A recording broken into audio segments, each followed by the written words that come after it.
日本十几年前的时候，他就被这个中国大陆禁止限制过稀土，因为他当时也要用半导体来遏制中国的发展。那中国大陆就说好了，你半导体原料那限制我，那我稀土我就不给你了。那也造成了日本当时产业界的一阵恐慌。10年前日本就已经说要去挖这个深水的泥土了。10年前已经投资了，搞了10年了。那为什么没有成功？日本跟中国大陆现在这个矛盾呢还在持续，两国之间航班已经取消达到40%了。那么中国接下来的杀手锏会拿出连美国都招架不住的稀土王牌来限制日本吗？我们来看个数据啊。中国海关呢有统计，在11月大陆的稀土磁铁的出口量是成长13%的，已经接近7000万吨的水准。但是对日本的出口呢，还大幅增加哦，高达305吨，这比10月又增加了35%，所以货是继续卖的。而且11月7号，当日本首相高市早苗抛出了“台湾有事就是日本有事”这样的说法，然后引发了中国大陆非常大的反弹之后呢，我们看到。这个中国限制了旅游，限制了水产，但是重要的稀土还是继续卖。那日本这边啊，他也知道这个稀土是未来的方向，也不能受限于人啊，所以他们近期也宣布要开采在这个深海的一个稀土，甚至跟中亚国家来合作。那目前中国对日本的稀土供应策略呢，是养套杀吗？还是说，虽然高市早苗说了一些让习主席不是很开心的话，但是还没有到要打稀土这张牌来制裁的程度。想先问一下赖老师你的看法。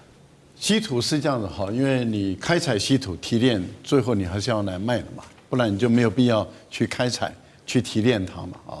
因为开采要成本，需要钱；提炼它会需要成本，会需要钱，而且呢，它还需要很多的技术，需要很多的设备。你最终还是要把它卖掉来赚钱，你才能够继续让它生生不息、永续经营。但是问题是，如果有一些国家，它对于你做一些科技上的限制跟禁止的时候，你当然也要拿出一些东西来反制。那你就看说哪一些东西它没有，刚好稀土就是你这些美国等相关的国家它所没有的，或是缺少的，那当然就可以用这个来控制、限制它。其他的国家一样可以供应。但是问题就在于，美国也都知道，日本也知道，日本10几年前的时候，他就被这个中国大陆禁止限制过稀土，因为他当时也要用半导体来遏制中国的发展。那中国大陆就说好了，你半导体原料那限制我，那我稀土我就不给你了。那也造成了日本当时产业界的一阵恐慌。10年前日本就已经说要去挖这个深水的泥土了，10年前已经投资了，搞了10年了。那为什么没有成功？非但没有减少依赖，反而更加深依赖。这原因很简单，南鸟岛或者是最早他们说在冲之鸟礁那边有发现有稀土，可是问题在深水海域中，你的开采起来的时候，你开采的设备，你开采的数量，还有你的整个成本，到最后你在提炼它的时候，那问题就来自于精加工，你还是没有这个能力。那你要具备有精加工的能力，就是精炼的能力了。你基本上你还是需要有学校，要有大学的教授，有研究生，有这些科系的学生来帮助你。然后你还要再做设备，所以这些都需要很多的钱，需要很长的力量的投资。那问题就在于，当你在做的时候，中国大陆已经是非常有效率的了，非常有效率，而且本身是非常好的稀土矿。因为大陆都是在最好的稀土矿这边来去开采稀土，所以它的提炼、它的开采、提炼到这个最后做成精炼的时候，它已经是一条龙的一种方式，所以它成本已经可以控制到非常好的一个程度。那你日本，你的成本呢？你的成本很高，你的成本很高，你的价格就非常的高。你价格很高，我们的问题就来了。第一个，你是国营企业还是民营企业？如果是国营企业，可以政府来贴钱。对。可是如果你是民营企业呢？那问题就在于为什么我们会说美国跟欧洲跟日本，你打死我也不相信你做得出来，因为你一定是民营企业。为什么？美国这样的一个资本主义国家没有国营企业，它一定是民营企业。好，那你民营企业，如果你用政府的补贴，我可以告你，可以到 WTO 告你。也就是说，补贴的企业它要受制裁的。补贴的国家，它要受制裁的，所以我就有个筹码来去制裁你了。所以补贴本身会被制裁。第二个就是你开采出来以后，你的数量自己国内能不能满足你的这个经济效益？是。那你国内的数量不够，因为中国大陆是卖到全世界。那我如果美国或者我日本，我自己开采出来，我只卖到我自己的国内，那这个市场太小，它要卖到海外去。可是问题是你卖到海外去没有这个竞争力，那你卖国内，你的企业它的价格这么的高，那我国内的买家，我可以从中国大陆买便宜的，我为什么要买你贵的？那目前美国他们的主张是说，那我就做一个最低价位的定价，说你不能够买于最低价位。可是我如果是买家，我为什么要听政府的？我为什么要买贵的稀土？我不买中国大陆便宜又好的稀土？所以这个部分里面，你是不是政府又要补贴它？一补贴可不可以告？可以告。然后如果你禁止中国大陆的稀土进来，那基本上来讲还是可以再告你。为什么？歧视性的贸易行为。所以你会发现到最后，为什么美国早就知道它缺稀土，澳大利亚也都知道，全世界都知道，就是做不起来，都做不起来，就是因为它有我讲的这些限制，所以它永远做不起来。日本也别想，我个人是认为大陆现在的态度就是说，看你日本嚣张到什么时候，什么时候使出杀手锏，那就是你日本啊，因为要用就要用到最大的力道。所以我个人认为，大陆现在事实上是在慢慢的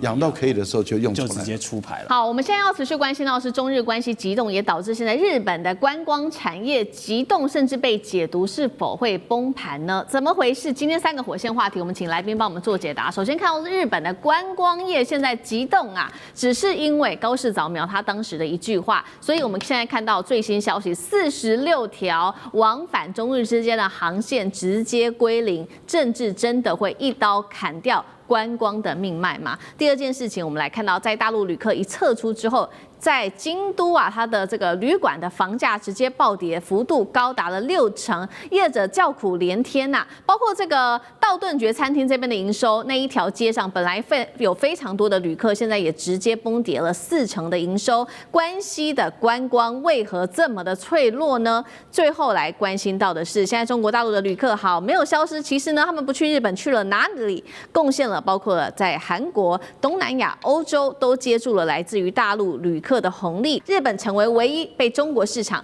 淘汰的国家吗？今天就这些议题，我们会一起的来做关心。好，赶快来看到，就是因为当时高市的一句话，我们刚刚提到的嘛，中日航线取消哦，明年1月已经确定了2195班，取消率竟然高达40%，46条中日航线2周会全面归零。接下来看到的情况就是大阪、京都、名古屋到福冈，整个街头人超级少，几乎没人了。那日本对它接下来会有它的观光产业来说，会造成多大的冲击呢？我们首先看到，除了说刚刚提到的44万旅客会丧失之外，总共是涉及到26座大陆内地的城市，18座日本的机场哦，还有这个关西航线成为最大的重灾区，超过10条航线也直接停飞。住宿刚刚讲的这个旅馆啊，京都的房价平均1晚是7000日元，现在暴跌将近60%，只剩下3000日元，还出现只要新台币300元，你就可以入住京都的饭店，极端案例，太便宜了吧？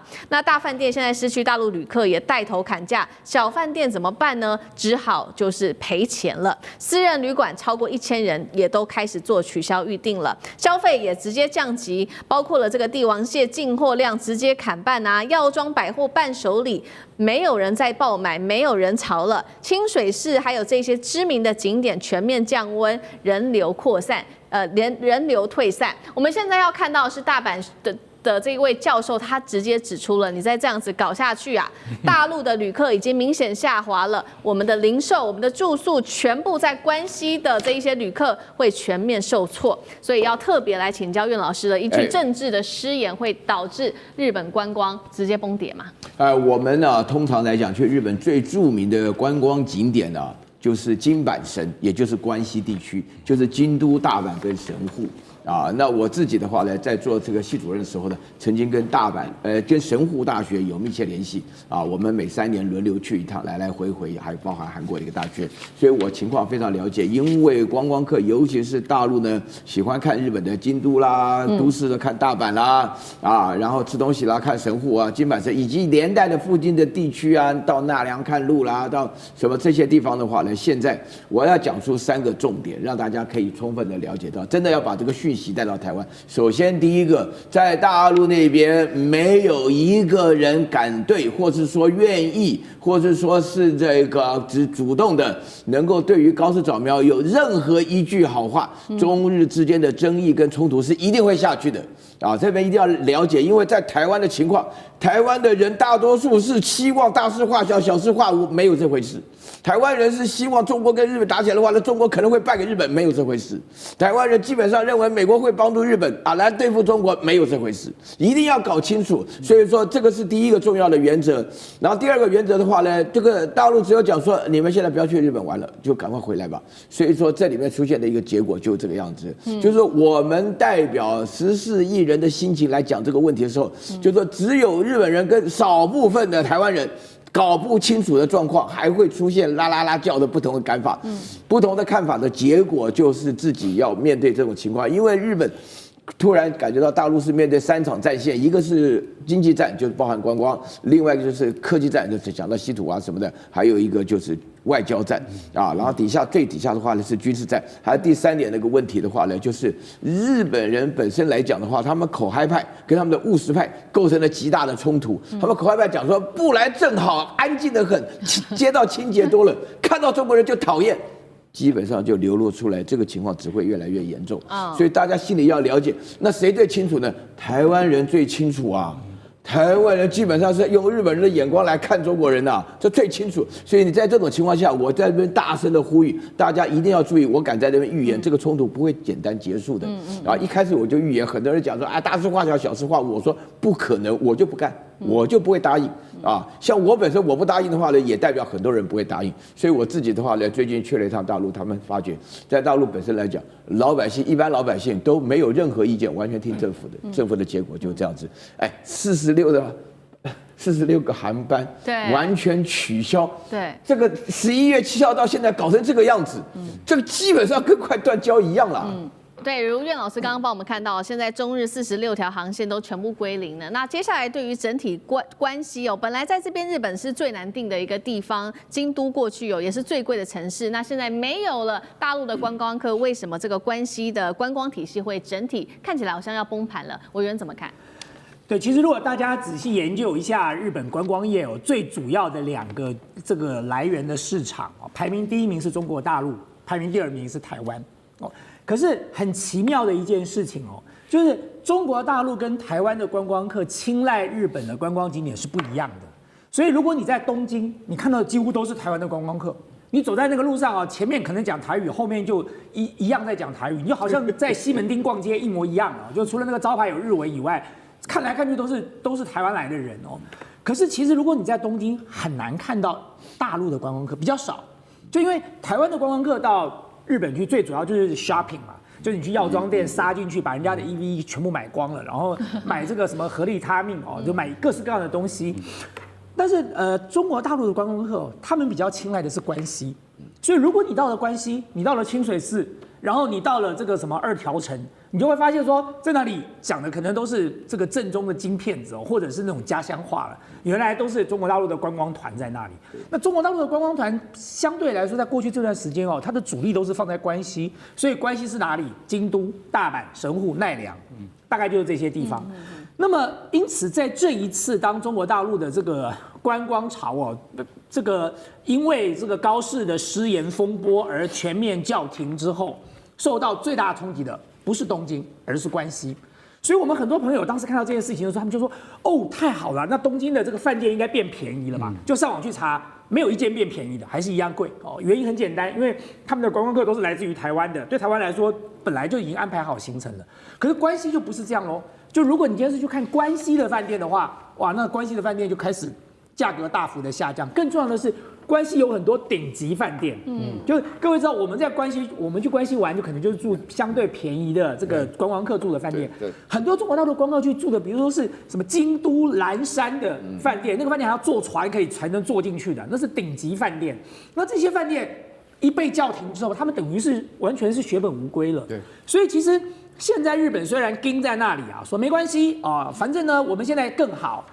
人少一点我们就不会这么挤哦，最好可以盯这么久哦。那么台湾的人就开始喊了，台湾就心想说，哇，我们现在要全力的去支援日本，可以啊。你们青鸟有钱，你们就去住看岚山那个要坐船进去的饭店，那个一个晚上好几万块台币的，你如果住得起，我也佩服你了。所以我觉得对日本的观光业来讲，长远来说它撑不下去的。就是也许有一部分的观光客，你说，哎，我这个时候趁关西便宜，我赶快跑到关西去玩。可是我刚才说过，中国大陆跟台湾分别就是排名第1名跟第2名的观光客的市场，台湾也不过2300万人，中国大陆有14亿人呐、所以你想想看，在这种比重之下，台湾的观光客就算增加一点，那个增加的量也非常有限哦。可是中国大陆少掉的那一段，却是很大的一个比例哦。因为中国大陆的到日本的观光客是超过台湾的，大概超过了一小段哦。就我如果印象没有错，大概差几百万吧，150万以上。对，但是问题是在这种情况之下，台湾能够补的非常有限了，所以我觉得日本现在当然死鸭子嘴硬，他说没影响哦，那么观光品质变得更好，日本你最好就有种继续这样讲嘛哦，那么接下来你就看到底是谁撑不住，因为现在真正得利的是哪里？是韩国哎，对，因为中国大陆的观光团不去日本就改去韩国了，所以在这个事件当中，真正获得最大利益的是韩国哦。那么而这些钱原本是日本可以赚的，原本是关西的这个旅游业可以得到的，就因为高市一句话，全部都打水漂。观众朋友，今天我们要来特别针对这一场中日的这个争议哦，持续的做关注。3个火线话题，今天会请来宾帮我们特别做解答。持续来看到的是，在我们看到了日本首相高市早苗一句台湾有事、日本有事的疯狂挑衅之后，中国大陆这一回不忍了，从几个面向来做着手反制。首先，我们今天关心到经济面，他下了重手，陆客啊3天就直接取消掉了49万张的机票。那么根据了解哦，8兆金恐怕未来如果没有人来日本玩的话，那么8兆金来自于大陆的就会完全的断崖式蒸发了。日本经济这回真的惨了吗？第2招是外交冷宫的杀招，李强这时候拒见高官哦，来自于日本哦，所以他们急着奔到北京去赔罪。日本接下来能够拿什么来换回中国大陆停手制裁呢？最后来关心，不只是中国大陆针对日本做的制裁，这一回包括了韩国、俄罗斯3方也同时拉远了和日本之间的距离，让日本的外交突然间完全陷入在孤立当中吗？高市他的右倾操作是否反把日本推进了外交孤立的深渊当中呢？今天都会一起来做关心。我们持续关心，在高市说了这一句有争议的话之后，现在大陆也不忍了，直接祭出杀招反制，恐怕让经济本来就已经失落30年的日本再陷入万丈深渊里面去。这一回今天的特别报道30分钟，我们会从中国大陆的杀招，包括了经济、外交、军事3把刀同时落下，刀刀往日本的要害砍，来做一个特别的报道。首先，我们来看到在经济上面的血洗，刚刚特别提到了，从15号到17号这3天，在观光上对于日本有什么样的影响呢？首先，49万张的中国飞往日本的机票完全被取消掉了，占他们的总量将近是超过30%的取消量，预定会是预定的27倍左右。其实中国大陆对于日本来说是非常重要的，他们的旅客，因为光是截至9月份，我们就可以看到旅客数达到922万的人次，人均消费其实也不错，23万的日元，总额达到8.8兆。如果中国真的这一回都不愿意去日本旅游的话，这8.8兆的经济的这个弥补的缺口该怎么样补上呢？持续关心，包括了在观光类股的方面也受到了重挫，而且是集体的暴跌的。先来看到百货龙头3月合一试单暴跌幅度超过12%，资生堂股价一口气暴跌11%，其他像是无印良品、东京迪士尼还有唐吉诃德的股价也全面都一起重挫。这时候专家做出预估了，如果大陆持续的抵制的话，将使日本的实质 GDP 下滑幅度高达0.36%，而不只是在经济上面的这个处理，中国还针对了日本的相关的软实力、文化。他们的电影的输出做了限制，包括《鬼灭之刃》票房在高市发表争议的言论之后，迅速的下滑。其他日本的电影，像是《蜡笔小新》，还有其他的这个《鬼灭之刃》等等，现在都说会持续的直接被暂缓上映。节目一开始要来请教尚志哥怎么看的？到底日本对于中国经济的依赖有多深？少了陆客，日本经济会崩跌到什么程度？中国下一招还有哪一些具致命性杀招的经济手段？我们首先参考数字哈，中国跟日本之间的这个经贸状况。那所谓日本呢，其实对于中国大陆的这个进出口的依赖程度大概25%左右，而中国对于日本的进出口大概只占5%而已。所以谁比谁更需要谁呢？其实很明显的哈，对于中国大陆来说，对于日本的市场，无论进出口来讲，也不是说可有可无啦。但相较日本25%这个数字还不是，可以说是还是比较保守估计。而且在这个对于占日本的进出口25%当中，我们不得不说啦，在它的比例里头，作为所谓的原先的制造业、工业或相关的这些非软实力、非这种所谓的或观光财啦，或包括农产品这些比重还是超过70%哦。那所以这个数字来讲，虽然这个占比现在我们看到刚刚其实思敏介绍了这些那么多样的东西，但终究它的差别在那里，在感受。我想首先第一个感受其实就股价。股市的部分，在这一波这个股市，按照道理，包括像 Uniqlo， 我想台湾很多的民众都很熟悉的，这一次这个暴跌，基本上是除了过去经济这个跌宕很大，因为 Uniqlo 作为全世界的市场发展非常稳定，包括今年它在美国也有很大新的这个攻破，所以这个部分的股价的变动，完全就是中国的部分的因素。而这个当中体现的就是在哪个呢？首先就2笔钱，中国大陆不让它轻易赚了。一个就是刚刚讲观光，包括像留学，因为已经出了警戒，而且这个警戒当中，这个警示之后呢，不是只是一个警告而已哦，其实整个配套的退票、订票的，还有包括特别是旅游，甚至不卖日本的旅游的产品，这个影响性真的是很深远的，而且看起来是这个是蓄意为之，所以这个是什么？就不让你在日本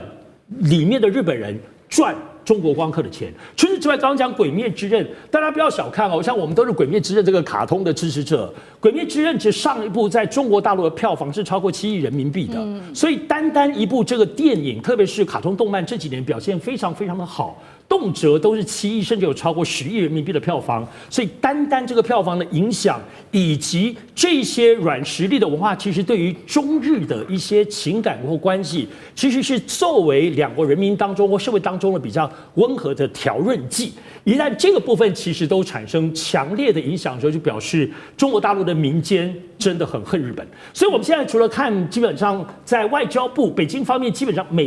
几乎每天都有批评，从事情发生之后，几乎每天。除此之外，我们也要看的部分就民间。当然，民间网络上当中很多网民都非常的愤慨。我看到最极端的是，他们已经做了电脑动画，解放军攻打日本，电脑动画都做出来的，到这么样的极端。但我们要注意的部分是什么？是中国大陆政府让网络上大家还是这么热，就表示说这个部分的愤慨是一个集体性的东西。那接下来要观察什么呢？我就要观察像水产品。因为先前水产品的部分呢，作为过去福岛事件当中中断非常长的时间，后来在石破茂跟王毅共同的努力之下，好不容易双方打通水产品，才刚刚完成进出口可以到大陆。那如果像这么样的比重很高，对于日本的渔民，包括还有农民其他方面的，一旦如果水产品回过头来又砍断的话，我认为这就表示中国大陆还有继续更多的重手会出，除了我们看到现在这些硬实力跟软实力的这些数字之外。好，我们刚刚特别提到的是大陆现在也是跟着民意这个恨日本的情绪不断的在蔓延，所以大陆官方祭出的3大招，刚刚说从经济观光下手，还有留学生做各种的限制之外，恐怕造成日本的经济受到重大的影响。现在第2点，我们要来看到大陆的第2个杀招就是外交了。中国总理李强是直接宣布了，在 G20 里面，他拒见高市早苗。中国大陆持续在补一刀，取消大阪领事馆原本要参加的日中的这一场友好活动。日本政府听到这个消息，其实也是吓一跳所以立刻火速派出了他们的外务省高官急奔北京。根据了解，日本是准备要在这场会谈当中特别的，好像有点替高市说个话。本来他们可能会来强调的是说，高市的发言不代表日本要改变日中联合公报的立场，而日本依旧是承认中华人民共和国是唯一的合法政府。这样子在外交上面辞令上面的一个改变，就中国会买单吗？那接下来日本可能还会端出什么来赔罪的方案呢？大使有怎么看？这个日本能端出什么不重要，是中国大陆接不接受比较重要。那这次这个日本派外务省的这个亚洲及大洋洲局的局长金井正章赴北京，基本上就是要说明，他说明我们这个高市早苗涉台言论并没有改变日本对这样相关问题的既定立场这个有一点点把这事情看太简单了。那他会去的原因，他自己也讲了，他还有另外一个原因，就是说希望这个中日之间的风波不要影响到双方人员的正常交往。也就是说，中国大陆限制观光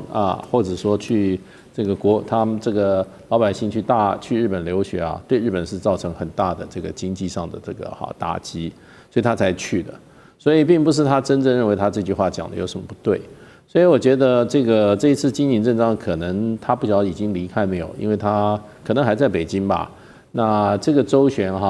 我想他可能只能把一些话传回到东京，因为他的层级不够高。那这件事是首相这个惹的祸那可能要相当高的层级来做出一个怎么样一个回应。中国大陆现在要求很简单，收回发言，就把你讲的话收回去。那收回发言其实有很多方式啦，你可以再次的再做一个正式的一个宣布，就像1971年的中日的联合公报一样，就是说日本政府了解并尊重台湾为中华人民共和国的不可分割的领土一部分，那可能要再做重申，就等于就把你的前面话把它这样子否定了嘛。那所以就是说，我认为未来的话，中国大陆可能会提出来，就要不然就是说你更高层的外向以上，外向以上的，做一个正式的对这件事情的一个公开的一个发言，那么要不是说没有改变，而是要再次重申，台湾在日本这个政策里面的立场因为这一次这个高市早苗他这个发言，这个是等于偷渡了2个概念。一个概念就是台湾在日本政府里面，过去从1971年1972年开始，日本不承认台湾为一个国家。因为这个立场，为什么我说他偷渡了？因为他在引用所谓的日本的安保法里面说这个会造成所谓的日本的危机存亡事态。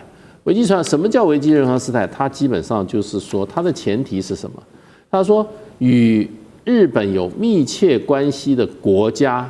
遭到武力攻击，那这个遭到威胁到日本的生存，那它前提是一个国家，对，那他用这一条的话，那就等于日本又承认台湾为国家，所以它是2个概念。另外一个就变成就是说，台湾他认为是一个国家，第2个呢，它会因为这个会影响到日本的生命自由、人民的生命自由，所以变成是日本的危机存亡事态，所以解放军就是说他的自卫队就可以行使自卫集体自卫权。那所以它是2个概念，所以我觉得这件事情不要说对中国大陆，对任何国家来讲，都是不会轻轻放过的。因为这个高市早苗这个挑衅事实上，连日本人都觉得他非常的轻率跟危险，相当的危险。所以我认为，对于未来的话，可能就变成就是说，要不然你这个外长啊、外相以上的官员，这外相还有这个所谓内阁官房长官，要不然就是你的首相，你做一个正式的发言，那发言的内容的话，你也不必说我收回，可是你就要重申很多日本的立场。另外一个很有可能的就是说，双方再签订一个联合公报，对于这个台湾问题那么日本再做一次承诺。所以如果我觉得这两个基本上，如果日本不能配合的话，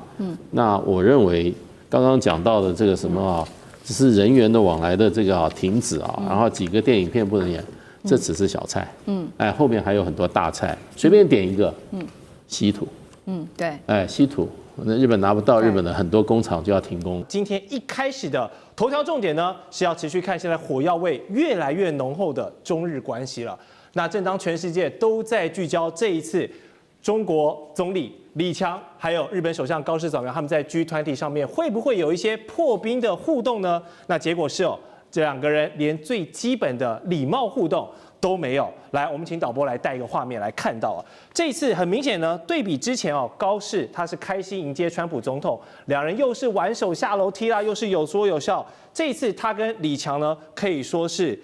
零互动、零接触、零眼神交流。那么日本媒体还形容高市早苗是这个经历了一场非常令人尴尬的一个灾难性的外交那他本人是重申，不管现在跟中国的关系怎么样，那他希望日本的立场是没有改变的，希望跟中国建立有建设性且稳定的双边关系毕竟这几年非常流行去日本旅游嘛，那中国老百姓的这些观光才赚起来，不香吗？但是呢，现在双方关系闹僵了，可能中国游客都不去了，日本的经济也传出了3大的崩盘警讯包括了 GDP 6个季度以来是首次的萎缩，还有通膨已经是连续43个月突破了这个日本央行的警戒线，物价狂飙啦，薪水不涨啦，还有这个日本的汇率已经低迷许久了，都让日本很多的朋友非常的痛苦，非常的难受。那当然还有债务的问题等等，种种内部隐忧都没有解决。那么现在又来一个中日的外交矛盾那高市鲜明的立场我们都知道，但到底为何他要在这个节骨眼上感觉不惜跟中国硬碰硬呢？我们先请教杨老师。其实日本现在整体上看起来经济层面大家的感受真的是越来越严峻10月1号开始很多的物价都在调高，可是生活上基本上这几年都感觉上没什么太大的变化。那因为观光以及服务业的这个提升呢，使得街头上观光的这些景点其实是很热闹了许多。对，我觉得接下来这个影响会是长期的，也就是基本上日中关系、中日关系都难以止跌。关键一方面，高市现在人气很旺，好几个民调从65%、69%到最近的读卖新闻出来72%。那当然，读卖新闻它有一点机构效应了，因为它是比较保守的报纸。可是你问到对于经济、对于各个层面的这个表现，高市的政策的满意度如何？目前我觉得都还是停留在蜜月期。可是对于就是中日关系的这个看法，大概是在读卖新闻是56%、25%这个跟共同社做的48%、44%就有差别。那当然就是赞成跟反对。特别他在国会讲的话，以及中日的这个互动的关系，所以以现在看起来，我觉得他在民粹跟支持率上，他其实是有恃无恐。他觉得他现在已经跟过去日本曾经最辉煌的小泉内阁时代的这个民望一样高，因此他不需要去改变任何的这政策。那另外一方面呢，当然他代表的是这30年来，他1993年从政进入政坛。到现在为止，他站在的是比较保守右翼的立场，也一直都没有改变。其实，他所参加的谈话会以及相关的这些团体，对于修宪、安保3法、集体自卫权、美日安保，甚至安倍后来提出来的台湾有事、日本有事，都做过一些讨论。而这有它的一个整体的关联性，在法律上、在政策上，在日本要如何成为一个正常军事大国的这种战略论述上。所以我觉得高市讲出来的话不是他突然的，是他一直有这么坚信。也许那是在质询当中，他自然的就讲出他坚信的话。他讲出来当然就不可能收回去了。一方面这个民意高民意高3个原因第一个他抓住了美国，他抓住了川普，是，日本人觉得这个是做的正确。第二个，右翼的媒体跟一些网络的右翼不断的在支持他，在捧他，所以大家其实反对他的声音并不是很明显的出来。虽然都有一些这个过去的首相啊，还有一些政治人物，还有一些学者有讲话。第三个当然也就是他发钱嘛，经济上这就没什么问题了，拿钱就开心，对不对？那不像我们这个普发1万，搞了半天，搞这个终于才出来。那出来之后，民进党的立法委员在那边这个表态，好像说他们的功劳。那他不是，他主动就发2万了，对不对？所以呢，这个就大概是川普也现在看到他这个效果不错，可能接下来也要发个2000块美金哈。所以现在政府这种搞民粹，然后呢剧场比较极端的民族主义式的，几乎大概都是这个样子。所以你说他有什么底气？这是在民调右翼以及在他的就是整个这个跟美国的关系上，他这个底气啊，还目前看起来还有一段时间。我个人认为啊。中日关系其实这个恶化很难止跌，大概在高市的任内大概不容易有太大的变化。是，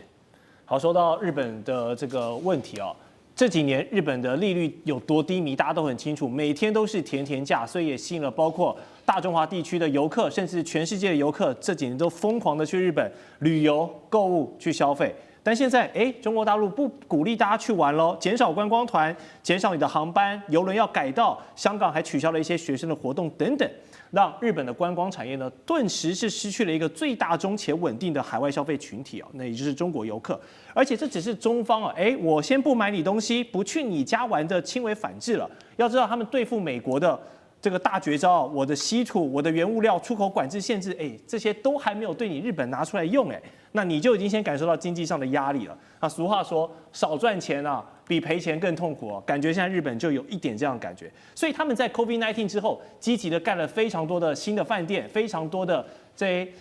观光的相关设施，就是为了迎来全世界旅客嘛。那现在中国游客不来了，那这些设施跟企业当然也会受到一些营运上的压力。那舰长认为这波抵制潮会不会造成一些倒闭的后果？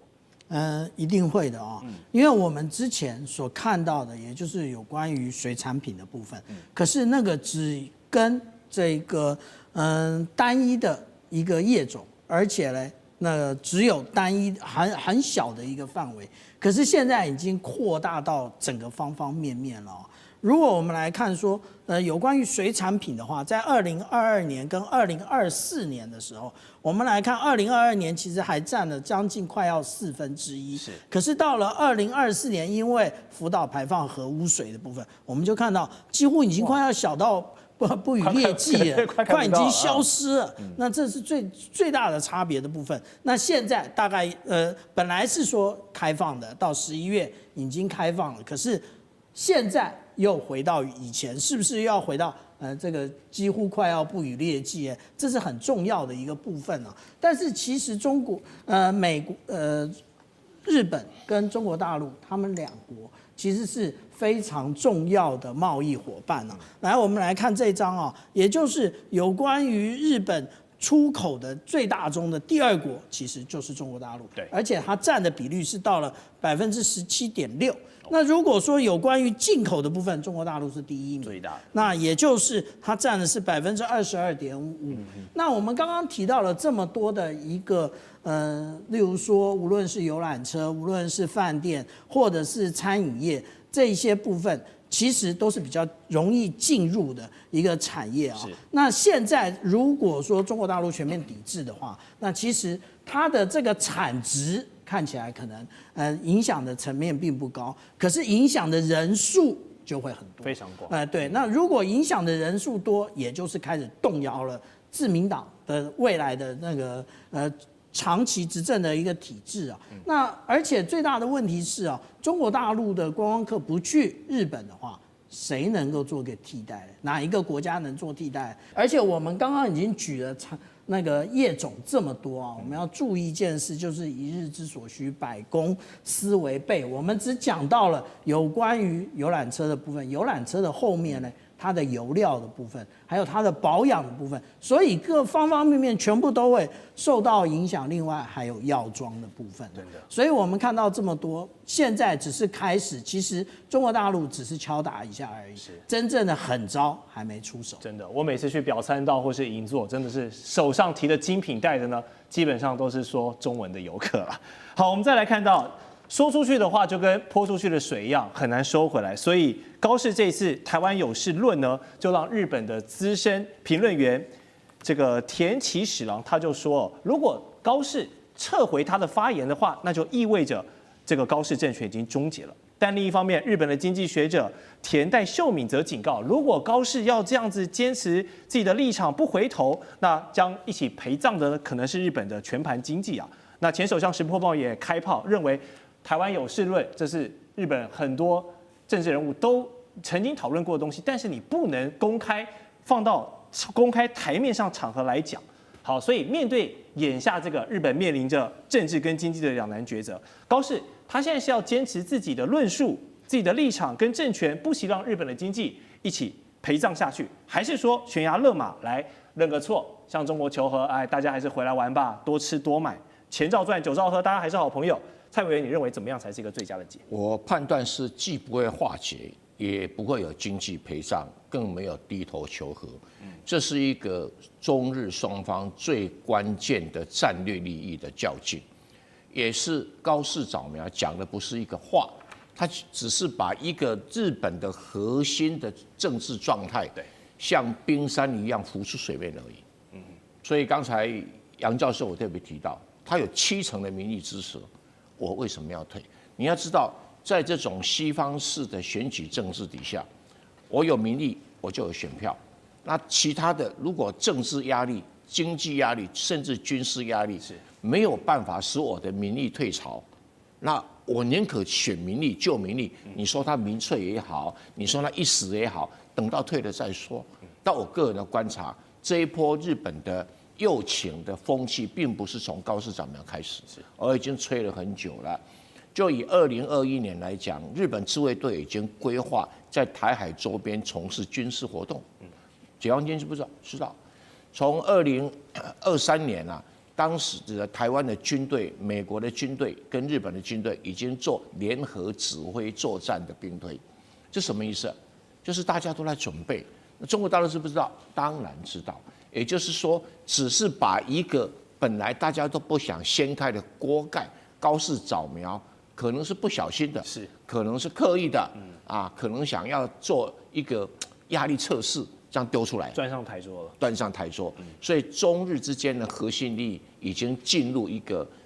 浅水区，还没到深水区，相互给的压力测试。这个压力测试会不会使得日本的经济崩盘？我认为不会。因为日本的经济并不是建筑在观光业上面，所以观光业也许产生很多失业啦，产生很多退潮啦，表参道啊或者等等啊，会很多购物人潮会衰退。但是这不是日本经济的主轴，日本经济害怕的是它的汽车卖不到美国去，这个还比较实际一点。所以整体来讲，他在接受日本经济的测试，一样的道理，中国大陆也在经历一个跟日本脱钩锻炼的经济测试，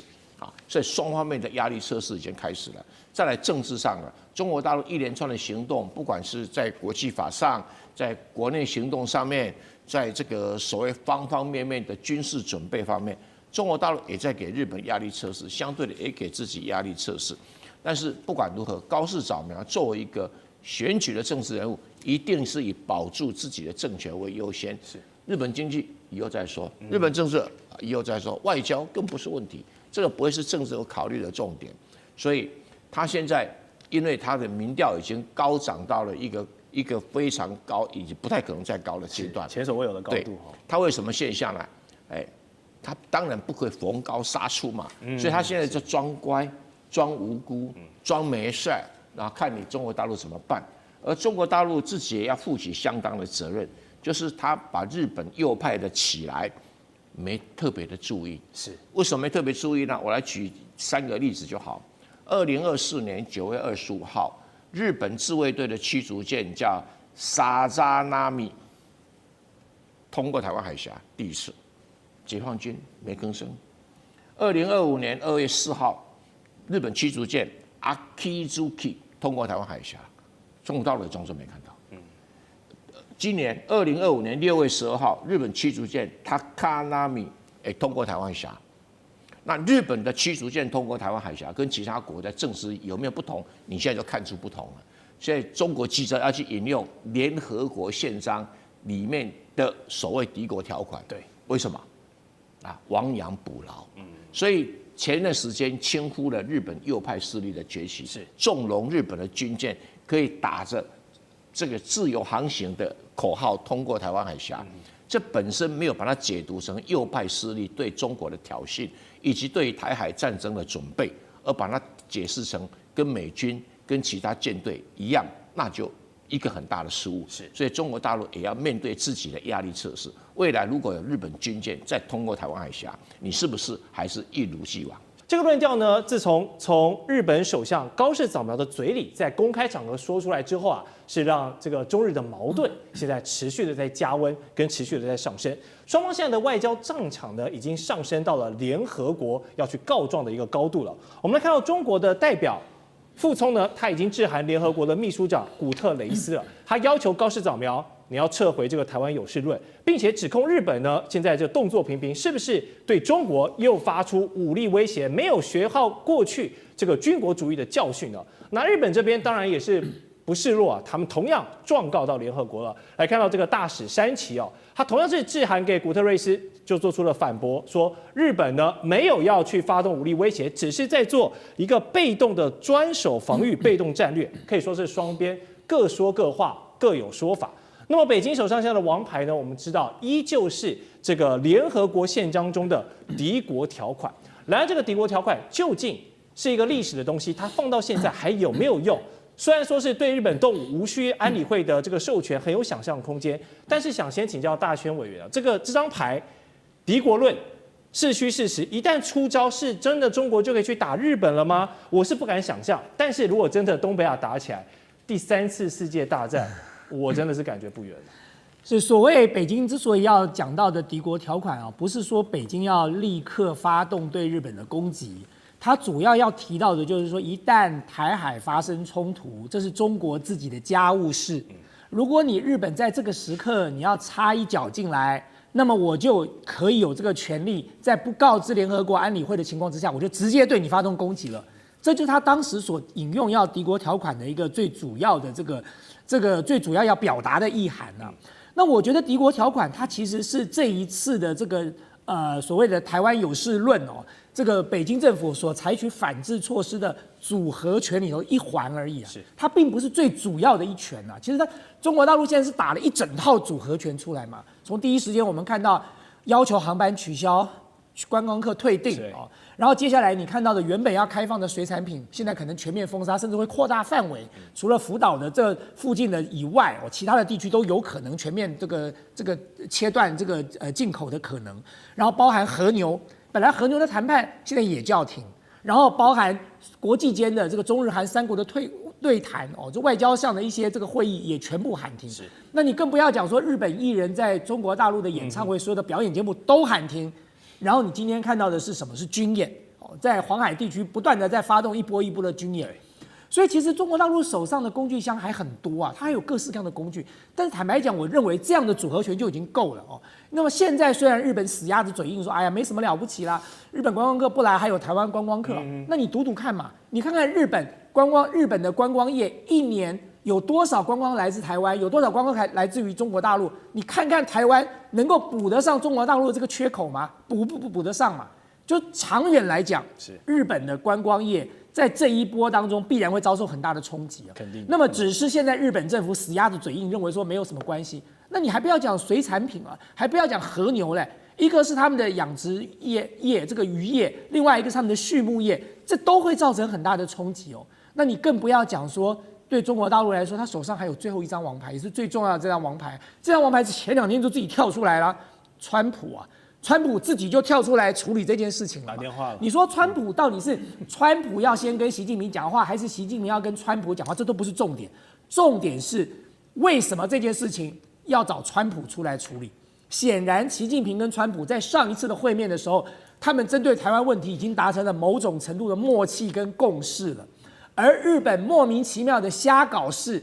结果呢，把原本的这个默契跟共识呢，又重新搅得一团乱。所以对川普来讲，他当然必要跟习近平解释啊，说我没有玩两手策略哦，高市早苗是自己自走炮，他自己搞出来的，跟我一点关系都没有。另外一方面，他也希望把这个局势缓和下来嘛。所以呢，川普在跟习近平对话完之后，就立刻打给高市早苗了。就对日本来讲，他现在当然咬着牙不承认，他说没谈台湾问题，就只谈这个其他的问题，最好是这样啊。大家知道，川普跟高市早苗才刚见面完没多久，那个高市早苗勾着川普的手走出来的画面，全世界都看到了。你说川普有这么爱高市早苗吗？手才刚刚勾完，现在又要再打电话跟他聊天，会发生这种事吗？他会打电话，必然是有事发生的。他跟习近平也才刚刚见完啊，对，就算习近平是他的好朋友，也没有好到这个地步啊。所以在这个过程当中，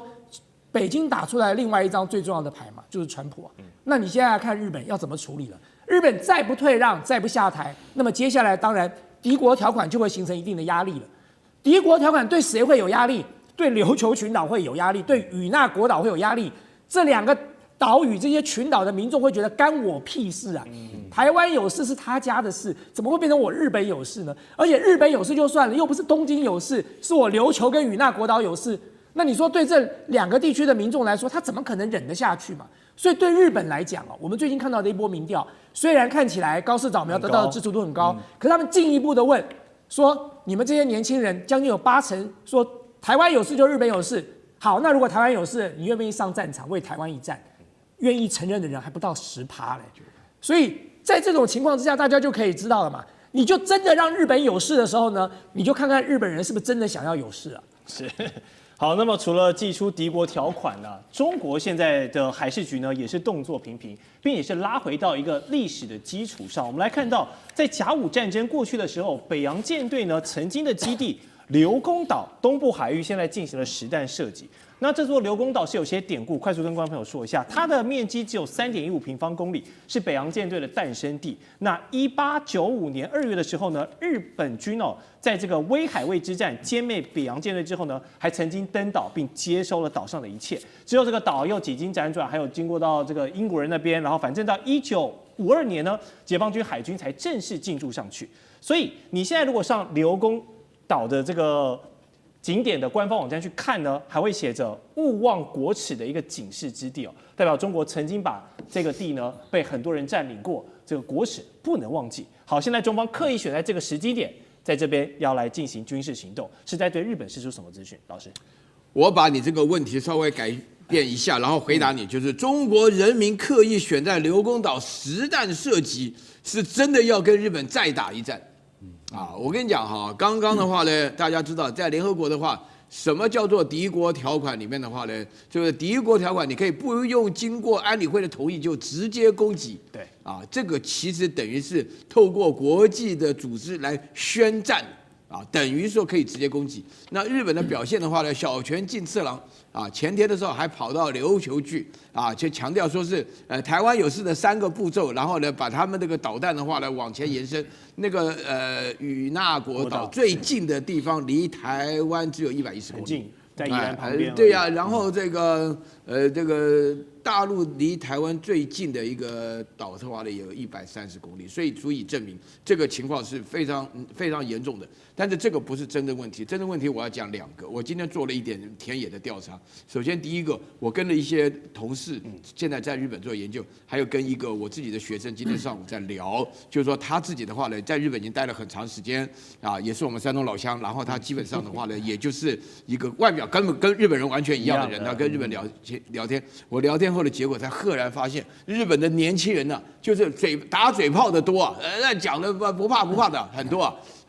为什么说现在日本的年轻人打从心里是看不起中国人的而且的话呢，连带他跟我讲到说，连带在这个台大校园内有很多台湾人自己以为自己日文很好，听到他原来是中国人不是日本的时候，也连带一起看不起他跟我讲说，我自己也觉得判断说，对大陆来讲，这次高市早苗的事情对中国构成了一个情感上最大的伤害。这跟我们哲学讲法一样，就是说，当你把你的潜意识的东西变成意识直接说出来的时候，那其实是非常伤害的。中国人不是不知道日本人看不起中国人的啊，中国人害怕听到这件事情啊，很害怕听到这个答案啊。那中国人恨不恨日本人？非常恨呢。你在台湾现在，你是不是中国人，你就用恨不恨日本人来作为一个标杆就可以了。那大陆就问都不要问啊，你问我们这边大概都恨日本人的。所以说，在这种情况下的话，这个里面涉及到你的潜意识当中，我的潜意识当中就对日本人没啥好感。啊，因为我爸爸，因为我们自己是山东人抗战家族嘛，所以你在这种情况下，高市早苗犯了一个最大的过错啊，其实他就是把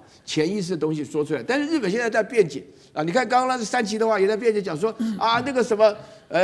这个基本上的话呢，我们立场没有改变啊，他只是把话说出来。但是这个里头大陆生气的地方就在于说，你把这事情直拉拉说出来。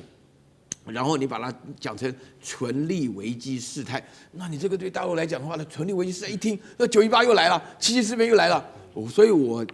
预言了哈，就是我有3种情况了。第一种情况的话呢，大概这个外交的层级会降低了，因为那个薛健讲的话，日本想把它斩首论，斩首论的话，日本想把它变成所谓的拉丁文叫闹格莱塔，就是说不受欢迎的人物，想叫他回来。那大陆很多人，尤其是解放军的放消息，如果回来的话，就是整个就外交就结束了。然后第二个部分就是撤侨，啊，因为现在撤侨是讲说玩到一半的不要玩，啊，就讲到就这么严重，是啊。然后第3件事情的话呢，我觉得啊，歼35跟 F35啊，在空中有可能会遭遇。啊，这个是大家可以预料到啊，很多人呢就会认为说，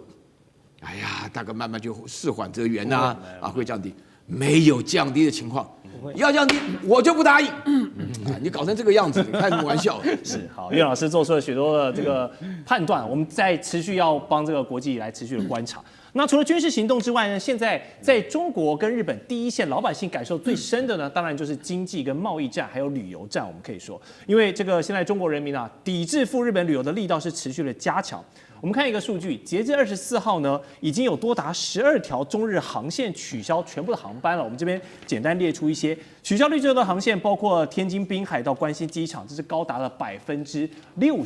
哦。那包括了南京飞关西、广州飞关西、浦东飞关西等等，都有明显的变动，并且你现在去东京的成田还是大阪关西这些主要的机场，出境大厅内，你都可以看到中国的游客，不管是留学生还是去玩的，还是去移民的等等都好，现在都已经有排队要回国的趋势了。所以如果少了这一块海外消费的群体，那日本我们都知道，从 COVID-19 之后赶上了这个低汇率的状况，他们的旅游业是非常的火爆，非常的热，出现了一波观光财跟这个红利哦。但是现在得罪了这么大的一个海外消费群体，也就是中国游客，干哥，你觉得他们这个旅游红利要走完了吗？主力航线的上海到浦东啊，武汉到浦东，天津到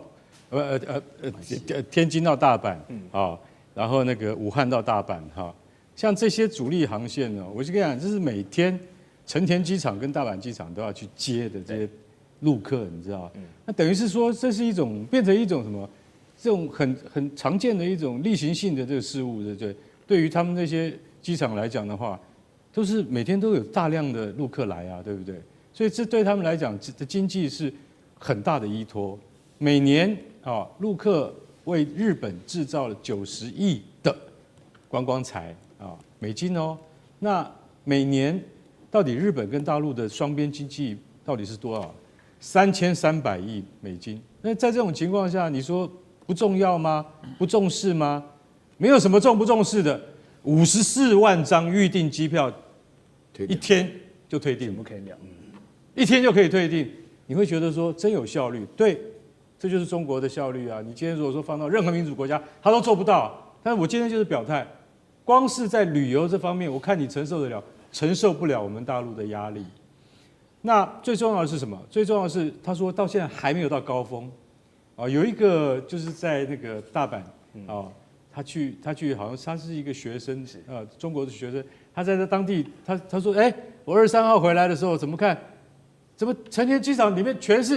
都是自己人，没有听到一句别的话，全都是不是京片子就是广东话。他说，这个好像春运一样，遇到春运了。那所以在这种情况之下，你就晓得说，其实大陆的杀手锏还没拿出来。最重要的还不是这个。刚刚岳老师非常激动说刘公岛这个地方，对啊，我讲一句实在话，刘公岛才是让所有中国人揪心的地方。因为在1895年甲午战争，你知道北洋舰队的提督丁汝昌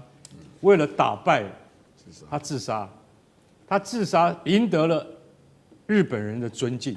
就说中国水师就说海军啊，虽然打得一塌糊涂，但是光是这个舰队司令，也就是提督，他自杀这件事情，让我们对中国人还有一些的尊敬。但是大家要晓得，那是付出了北洋舰队，那个时候是精锐进出，结果不幸的都打败了，而且败得非常惨，只能用4个字来形容，叫全军覆没。100多年过去了，为什么习近平他现在一定要要求，他一定要高市早苗，你要收回这个话？为什么？不然的话，我就在这边军演，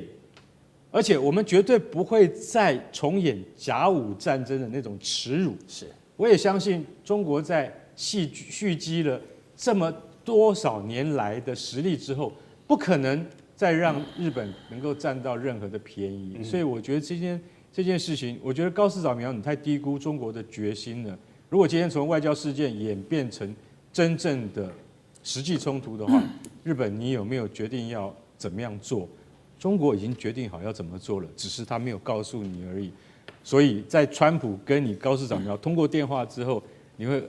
不是跟高市早苗，就之前啊，川普跟习近平通过电话之后，高市早苗发现说，哎呦，奇怪，川普怎么没有帮我讲话？怎么没有在这件事情上面去帮我跟中国缓颊？完全没有，川普完全没有提到这件事情。你就想要说，川普不要淌这个浑水。那如果川普不要淌这个浑水，是不是要你们日本自己去解决这个危机？那还是回到你首相的身上嘛，对不对？我就看这几天，如果高市早苗还是没有反应的话，中国的报复会更加剧烈。我们等着。节目一开始的头条话题呢，我们依旧来看中日之间现在的紧张关系呢，都因为日本首相高市早苗的台湾有事论哦，引发了中国大陆这边的强力谴责，做了很多一系列的制裁，包括观光、包括贸易、包括外交等等上面现在多重抵制潮。那就连日本重要的盟友美国总统川普呢，也都打电话来关切给这个东京啊，说应该是要劝日方不要再挑衅中国了，在台湾议题上呢，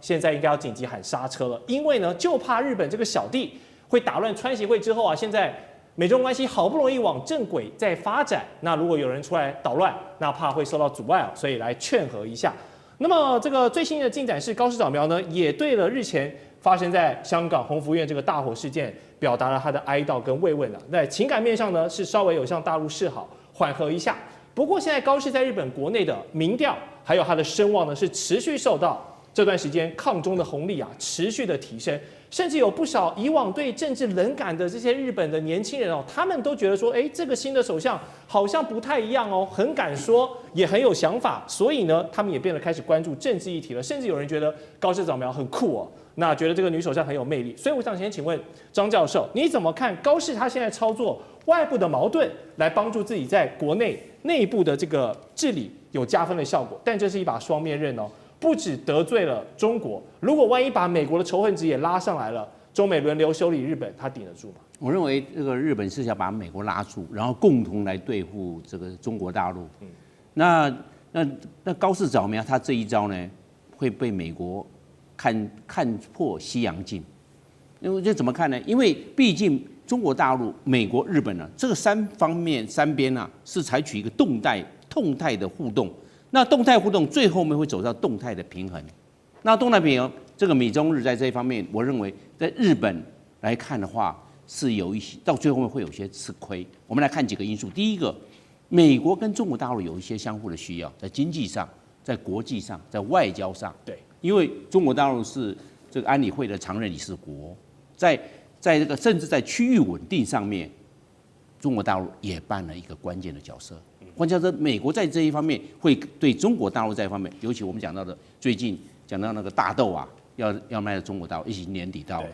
也需要中国大陆广大的农产品市场。那这样的话，美国就会对日本相对的约束，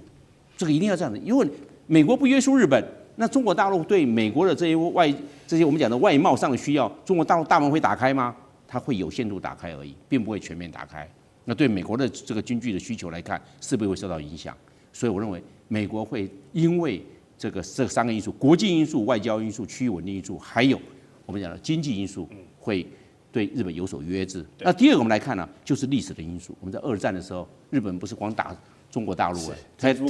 他打珍珠港啊，他也发动在太平洋战役。太平洋战役总共美国损失了20万人大兵，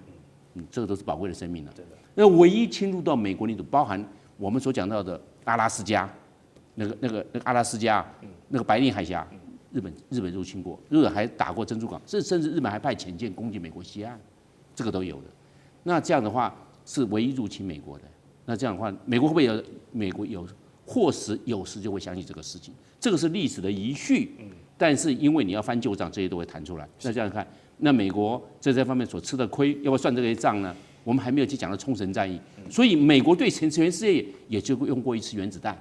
就是日本。哎，就日本，这是什么？这就是历史的因素。对，川普他当然会想起来嘛，这是历史的因素。那第3个我们来看呢，这个地缘战略来考量。地缘战略考量，我们知道日本在这一方面呢，一直川普有讲啊，有些盟国他比我的朋友还占的便宜还多嘞。日本一直在对美国贸易，我们叫出超，一直赚美国的顺差，就讲的就是这个嘛。你赚我的钱，还要靠美国去保护日本，为什么？美国在日本驻军54000人，他就想着我在保护你，你还赚我的钱，你都拿了好处，所以为什么要对日本？我们讲到了要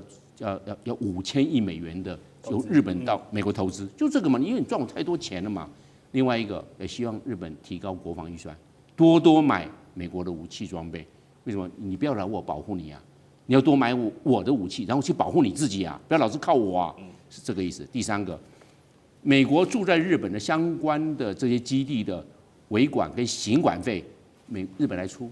而且每一年都要叠加上去。是你不能说，这些我是住在这边，你通通给我维护的好好的，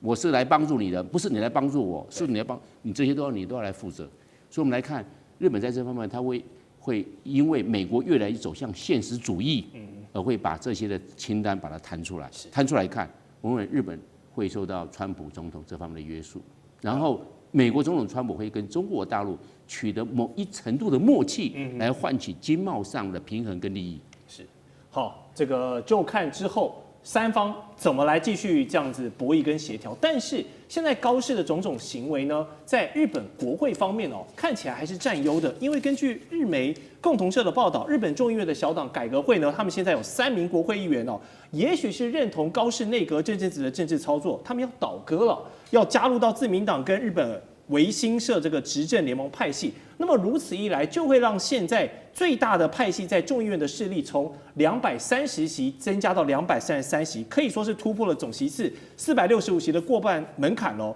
让这个执政党首次呢在石破茂政权时代后又重新掌握了众院的过半席次。那未来呢，他们就可以不甩在野党了，可以直接单独投票通过。那这无疑是加强巩固了高市内阁的这个意志的延伸嘛。所以杠上中国就有政治奖励这已经是否反映了现在日本政坛当前的一个投机路线，甚至是说日本民间现在的主流风向也是这样子。杨老师对日本很熟悉，你怎么看？直接画个等号，我觉得倒还言之过早。因为这3位改革会的成员本来就是维新会里面，然后呢脱离开来，自己成为一个党团。那现在加入到由自民党跟维新会共同组的执政联盟，所以变成3个这个党团政党跟党团。那没有错，总数在众议院里面是超过过半，因为加起来233，总数是265嘛，465。可是，在参议院呢？参议院现在这个改革会是没有成员的，因为他们只有3位在众议院里面。参议院总共是248席，自民党加上维新会，现在只有119席，还差6席。所以并不是2院都过半，但是不管怎么样，这个会对在众议院里面的法案预算会是一个大的帮助。那至少你不需要在2个院都再去做协商，然后去做折冲。可是这个会引起另外一番考虑，就是这是不是对于高市这一阵子操作台湾有事的议题，以及中日关系紧张情况之下，好像日本的右派民意的集结在支持他。表面上真的是有这样的情况，但是日本右派的民意，我觉得现在真的是冲到了顶端，把高市的民调也冲到了超过70%以上哈。那我个人觉得，从这种民调看起来是如此，但是未来高市会不会如日本小报所预测的，比如说解散国会，那可能就会太碰风了啊。同时，另外一个观察的就是，你民调的支持度跟你对外政策是不是要划等号？你难道民调支持度就鼓励你去搞右翼、搞反中、搞抗中？高市事实上这一阵子不是啊，你看结果引来了大老板美国的这个就是敲打，川普根本就是在敲打高市嘛。就高市当然就接到讯息了，日本国内也接到讯息了，整个在相关的论述回到原点，可是呢，并不愿意撤回发言。那其实我觉得川普根本是为德不足，川普应该一开始就说啊，你撤回发言就好了嘛。结果呢，讲的比较委婉，高市就以为说我稍微退回原点，那他是退回原点，然后呢，反对党的立宪民主党的党首野田佳彦说，这个可以算是事实撤回了。北京不接受的，你没有撤回，那可是又另外犯个错误，又讲到了旧金山合约，不，你旧金山合约跟台北讲 OK 了，因为台北的民进党政府觉得听这个很高兴，可是你对北京讲，那等一下你跟北京建交的时候，中日联合声明、中日友好同盟条约以及另外2个政治文件，你就当不存在了嘛？就当不存在了，因为你不是就讲说认知理解到这个台湾是属于中国的一部分，而且后面还有一句话。会遵照波茨坦宣言的第3条。第3条里面谈到的是什么？就是开罗宣言必须要实现。那这个意思就是很清楚了。你怎么面对台湾问题的时候，你本来只是讲台湾有事，日本可能会出兵，结果你现在又在间接附和，台湾地位未定。虽然日本主张是说，他没有立场，因为他已经放弃。等一下，你现在是对北京在讲话，你不是跟他建交吗？你不是接受一个中国吗？结果呢，你现在把台湾的地位又再一次拿出来去希望符合美国 AIT 跟国务院的说法，我认为北京气死了。他说你一个问题还没解决，你就冒出另外一个问题，所以我觉得现在北京一定还会再出招，然后呢，这个僵局会持续。但这个出招会不会太大太重，我们不确定，因为北京大概也要给川普一点面子。没错，川普毕竟还是就是等于是他还是出面跟川普跟那个高市直接讲话。对，所以我是觉得接下来这个中日僵局还有的持续，而中日僵局并不代表你国内的这个右倾的民调支持，你就可以为所欲为的去做事，最后伤害的也还是日本的自己的国家利益啊。地缘政治、美中之争。战略价值，强权崛起，小国生存，现在与未来。